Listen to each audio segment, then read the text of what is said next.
Good evening, everyone. We continue our study in the book of Isaiah. We're now in chapter 15. And as we began on Monday, we saw the prophecies that is being uttered through Isaiah. And these words that I highlight is probably better to be translated as prophecy.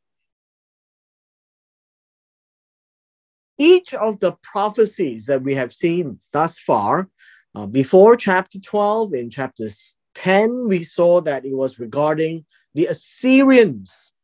And then in chapters 13 and then 14, we saw that yesterday there were a lot of discussion concerning Babylon, Nebuchadnezzar, the Assyrians, and then the Philistines. Today, in chapter 15 and 16, we are looking at Moab. These are the enemies of Israel or Judah at this point in time. The northern kingdom haven't been taken away. And you find that these are prophecies regarding to the nations that are around the land of Israel. And they are called the nations. They are also called the Goyim. And these would be the non-Israel people. And one of the things that I would like to remind us as we study the book of Isaiah is that Isaiah writes a lot in poetic language. And number two that we need to remember is that they are not in a chronological fashion. It comes in pieces similar to how we did Zechariah. But there is a little bit more chronology in the book of Isaiah, nevertheless. So this one here is about against Moab, because in the night of Ar of Moab is laid waste and destroyed, because in the night Kir of Moab is laid waste and destroyed. These are two major towns of Moab. And when we talk about laid waste, the idea here, the first word here is about ruin, devastated. Now, the second word here really means to perish, which also means to cease. But they are nevertheless an A and a B because they are talking about the same thing. This is a time when we see Babylon coming down from the north, and one of the nations that they will step on is Moab. It says he has gone up to the temple. This would be the people of Moab went up to the temple, and then this word here is Divon. Divon is a place, and the people went up to the high places to weep. Now, high places or Bama that we understand, these would be places to seek their gods. Now, in the old days, and I guess in all ancient culture, the temples are placed on high mountains, on the mountaintop. And that is also why that when you have places where they are only flat lands, they will build pyramids. So the pyramid depicts the high places. So one of the things is that the people in Moab went up to high places and they wept. Moab will wail over Nebo and Medeba, and on all their heads will be baldness and every beard cut off. What this means is it is humiliation. Moab will be totally humiliated. The main cities of Nebo and Medeba will also be destroyed. In their streets, they will clothe themselves with sackcloth on top of their houses, and in their streets, everyone will wail, weeping bitterly. Understand that all of these is anguish. They weep because they are in anguish. They are at a loss. Now, understand yesterday when we were reading chapter 14 and we saw how violent and how vile Babylon is. And especially King Nebuchadnezzar being a very arrogant king. When he comes into a nation, he stamps them out. So it says here, Heshbon and El Aleh will cry out, their voices shall be heard as far as Yahatz. Therefore, the armed soldiers of Moab will cry out, his life will be burdensome to him. All of these are poetic language that is describing the destruction of Moab. My heart will cry out for Moab, his fugitives shall flee to Zoar like a 3-year-old heifer by the ascent of Luhit. They will go up with weeping, for in the way of Horonaim, they will raise up a cry of destruction. Again, without saying a whole lot, you can see it even in this English translation that it is very much describing the utter destruction of Moab.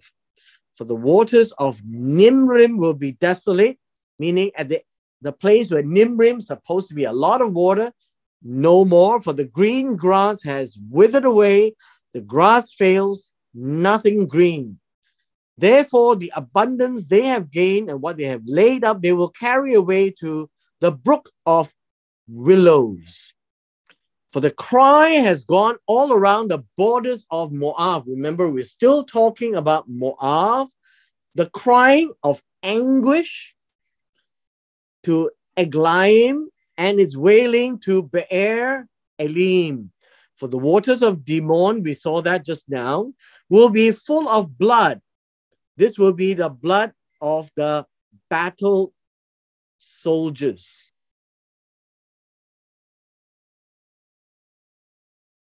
Because I will bring more upon Dimon, lions upon him who escapes from Moab. Even if you escape, and the remnant of the land will be dealt with.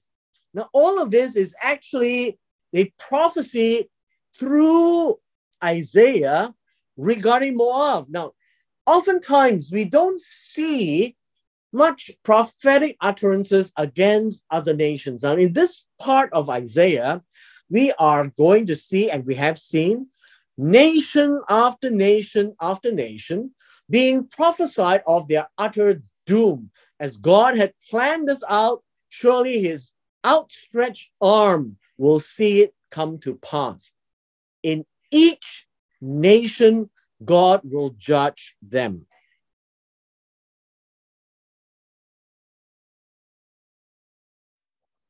We come to chapter 16, and it continues actually. So it's not a major break.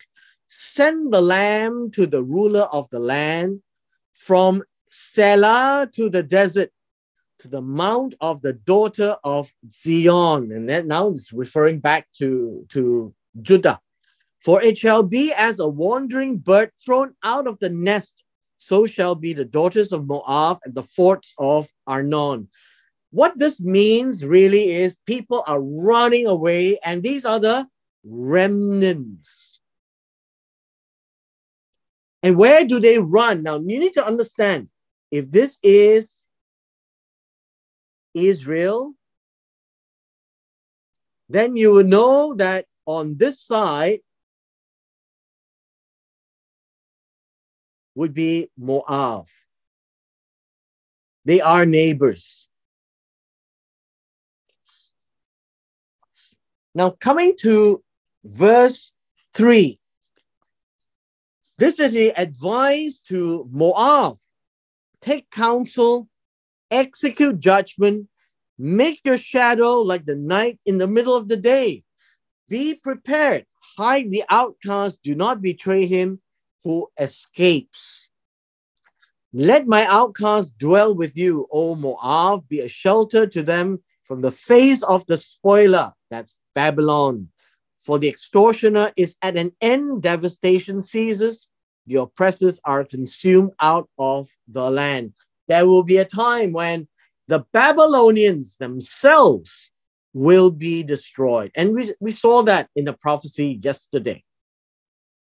In mercy, the throne will be established, and the one who will sit on it in the tabernacle of David, judging and seeking justice, hastening righteousness. Now, in this particular part of chapter 16, this is speaking of the throne of Hezekiah. Yesterday, the Assyrians' prophecy was really at the end of the reign of Ahaz and entering into the reign of Hezekiah. And in Hezekiah's time, Hezekiah will be the protector. We have heard of the pride of Moab. He is very proud. And so every nation which is thinking that when they have power, they think that they are more powerful than everybody else, including God, of his haughtiness, his pride, and his wrath, but his lies shall not be so. Therefore, Moab shall wail for Moab, everyone shall wail for the foundations of Kir Hareset. You shall mourn, surely they are stricken. Now, all of this is saying that there will be a time when Israel will prevail. They will be honorable to God, but not so with Moab. God holds Moab guilty of pride, guilty for the wrath of God. Verse 8 continues the poetic description of very much the destruction of Moab. For the fields of Heshbon languish, the vine of Sibmah.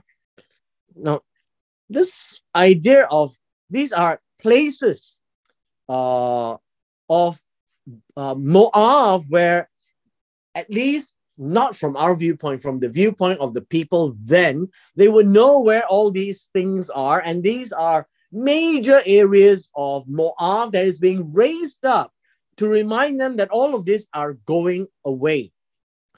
The lords of the nations have broken down its choice plants, and now very poetic, which have reached to Yatzer and wandered through the wilderness. Her branches are stretched out. They are gone over the sea. This would be the Sea of Arava, and this would be what we call the Salt Sea. The sea that connects to Moab is really the Salt Sea that we're talking about. Therefore, I will bewail the vine of Sibmah with the weeping of Yatzer. I will drench you with my tears, O Heshbon and Elealeh. For the battle cries have fallen over your summer fruits and your harvest. These are all very poetic language to speak about the destruction of Moab. Now, we may be asking, why would God spend so many words talking about Moab?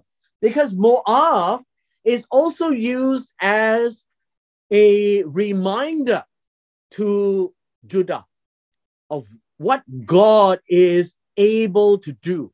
And if God is able to do that to the enemies of Israel, then God can do it to Israel too, if they are not obedient. Continuing on the wailing and destruction of Moab, it tells us that gladness is taken away. There's no more gladness, no more joy in Moab. The joy from the plentiful field is gone. Remember, Moab used to be a place where there is much. At the time of Ruth, the family of Naomi went to Moab because there was food and there was plentiful in the field. But there will come upon a time where all this will be gone. The vineyards will be no singing, no shouting, no treading out the wine in the presses. I have made their shouting cease. And God is judging Moab. Therefore, my heart shall resound like a harp for Moab, and my inner being for Kir Heres.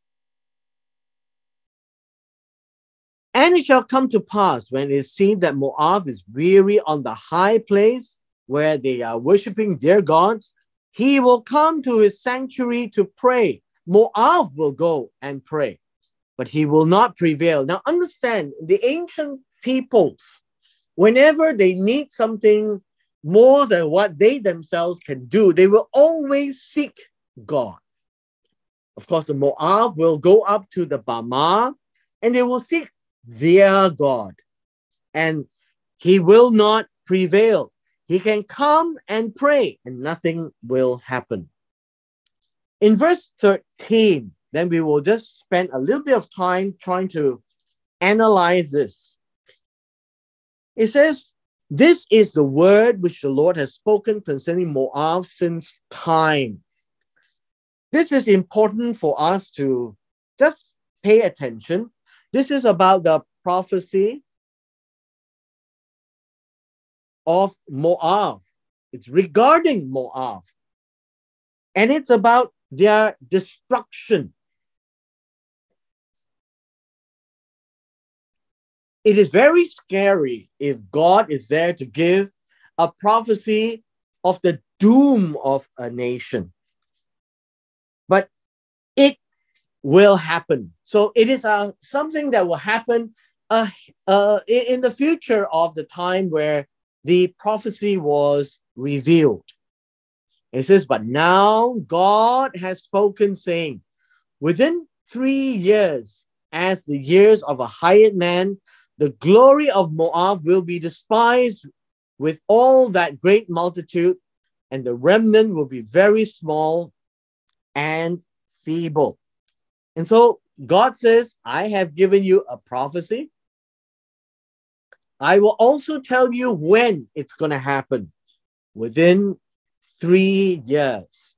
So when the prophecy was uttered, they were this is supposed to be warning to Moab, but coming through Isaiah.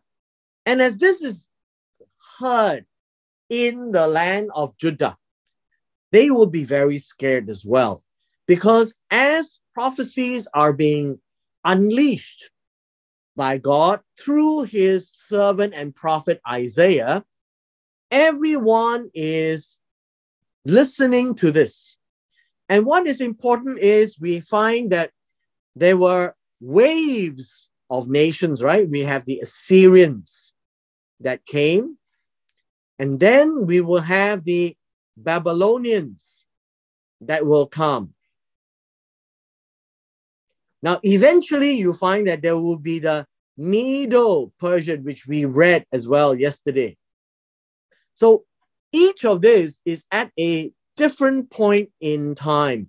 When the Syrians came, something happened. When the Babylonians came, more happened. And so we are talking about the prophecy that is spanning all the way down to the Babylonians. That when it first happens, they will be destroyed, but not completely. The remnant will still be around, but eventually everyone will be gone. And so the remnant themselves will be very small, they'll be very feeble, there'll be no more nation of Moab, so to speak. And it says it's 3 years from this time of the prophecy. Now, I want us to remember that as we go through chapters 13, 14, 15, 16, and next week we'll enter into 17 where we talk about Syria, you find that all these prophecies are very specific. They are plans that God has devised, and we're told that it will come to pass. And each of them, as history has it, that we are now looking backwards, it has happened. And it is really very much to teach the nation of Israel, or particularly the southern kingdom now, that God is an extraordinary God. He plans, he executes. He is the God who will make things happen, not just give a prophecy. The prophecy is merely to describe his intent. And then in the course of time, it happens. Now, when we read these prophecies, they are not prophecies for everyone, but they are prophecies for specifically the nations mentioned. So it's important for us then to read these chapters as words that are very specifically directed to the nations. But what can we learn from this is that the attitude and the character of God in how he deals with these nations is worth our learning. And so I would encourage all of us as we go through these chapters regarding the Goyim, regarding to the other nations which are not Israel, is to let Israel know that God means business, that they need to look at God and repent. And that's very much what we can glean on in these few chapters. Now, with this, we come to the end of chapters 15 and 16.